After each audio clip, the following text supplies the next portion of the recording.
Hello Year 8. So this week is 2-point perspective. Let's see if that shows up. 2-point perspective. Okay, so what was this called last week? Do we remember? Our frame. My lovely neat writing. And then we had our horizon point. Literally the second I press record, that's when my dog starts to, oh right, is someone else having your attention? I'm going to annoy the heck out of you. Shh. Right, so horizon line. Horizon line. So with 1-point perspective, we had 1 point. Guess what's coming up, guys? Wow. 2 vanishing points. VPs. Times 2. Woohoo! Okay. So we're going to do the same as last time. A box below, on, and above. Okay. Now this time, let's have a think. Instead of, let me just flip my paper. Last time, we were looking directly at the front of a box. Let's imagine it's a shoebox. And that shoebox was going off into the distance to a vanishing point.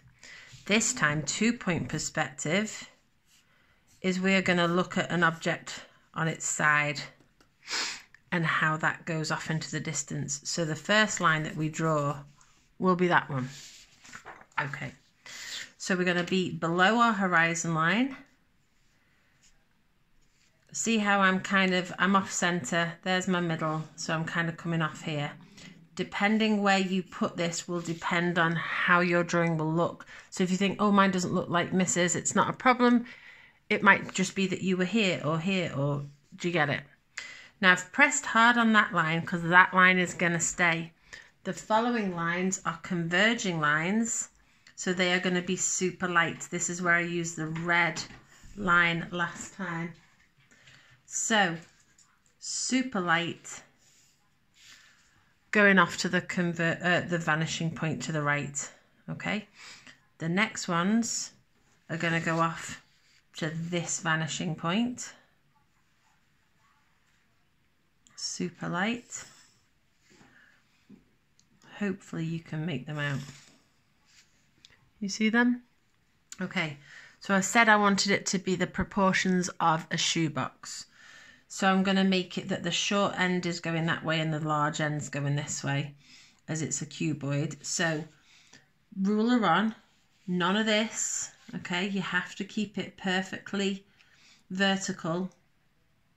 And off I go. If you have a set square, you can use a set square. So I make sure I draw that line between those guidelines I've just drawn. Now this is the end of the box, so I am going to draw that in heavy. Press on, press on. Okay, next one is we're going to draw the front of the box. So I'm going to decide, I reckon that should be about that long. And I'm going to press that down heavy. And then again, no wibbly wobbly rulers. Follow it along nice and vertical and up to your guideline. That's here to stay, so I'm drawing that in. Okay. Right, the lid of our box, we take this point over to that vanishing point. Lightly. We take that point to that vanishing point. Make sure you get on your actual points. And there's our top. So if I press on that hard, press, press, there's our shoebox drawn in 2-point perspective below the horizon line. So we can see on top of that lid because our eye level is where the horizon line is. Yeah? Okay, right. So when you've drawn that one, pause this, draw that, and then I'll do the next one. Okay, next one. I'm going to do a taller box this time, and this is going on the horizon line. So I'm going to go over it like this, and I'm going to do like a telephone box. For those who don't know what that is, before you didn't have a phone, you had to go and get in a little box to make a phone call. That was exciting. So from the base, that was my first line drawn, over to my vanishing point. Yes, I get that there's another box in the way. That's all right. Just draw over it, or draw and stop if you can cope with that. Then off to that one. That gives me the side elevation there. Same again off to this one. And the top. Okay, so I don't want it to be, that would be okay. I'm going to go for about here for a telephone box. Keep it vertical.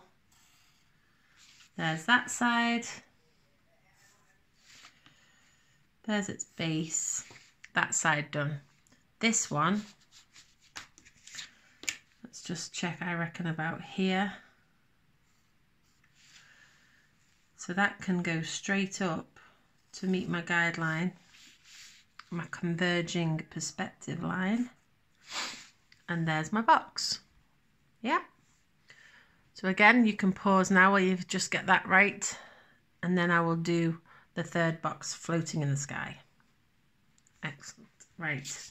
This one I'm going to make it like a pizza tray. Who wouldn't want a floating pizza tray? So I'm going to make that much thinner because it's the thinness of the pizza box. Over I go to that line. Over I go to this line. So much thinner converging lines. I'm going to hit my telephone box. It's no big deal. I can either go right across it, or I can stop so I don't upset the telephone box. And then strangely, just by pure coincidence, that actually follows the same line. There was no planning involved in that. Right, so nice big fat square. I was going to cheat then and do it freehand, but that would be lazy. So ruler, follow it down, I reckon to about there. It's a big pizza.